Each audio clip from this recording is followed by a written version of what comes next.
Hi, welcome to 5 Minute Bible, where I do my very best to give you short scripture lessons for your busy life. It has been a rough week. My father had yet another cancer surgery last Wednesday. He has battled with cancer on and off for 4 decades. Well, I'm not even going to say off. I mean, it never fully went away. He's had 5 different cancers. And here we were dealing with another one. And my brother is having surgery tomorrow. Thankfully, it's not a cancer surgery, but he was diagnosed with hairy cell leukemia last spring, just as the lockdown was starting. And I want to tell you from experience that the only thing worse with dealing with cancer is dealing with cancer during COVID. It has been a rough week. We got 2 surgeries, and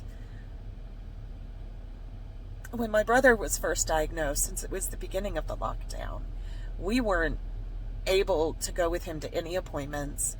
No one was able to visit him when he was in the hospital. Nothing, Waiting for the patient to contact you and let you know they're okay is nuts. They're not feeling well. They're not thinking of texting you. And then you're thinking, well, if I text him or call him, am I waking him up? Am I giving him problems? And it's just a big old mess. My family, we're like a big pack of puppies. We go everywhere together. We play together. We fight together. We eat together. So to be in instances like this where we're craving each other's support and not being able to give it is rough. Last week for surgery, thankfully, things have changed a little bit, and my mother was able to go with my father, but only my mother. So there sits my mother in her early 80s, waiting on her husband of 65 years to hear if he's okay. There's no one to hold her hand.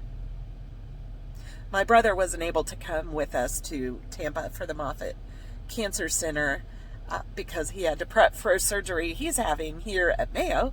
And so my sister and I were sitting around that day, like about every 30 minutes, we're like, should we text her?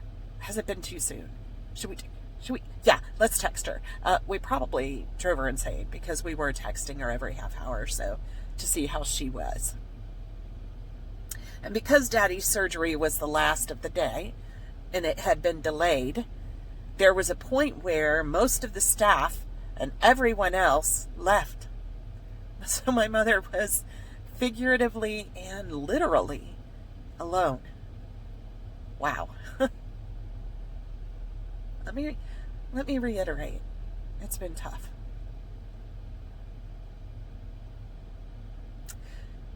When you have someone who's ill or having surgery like this, at least for me, it's not enough for someone to tell me they're fine.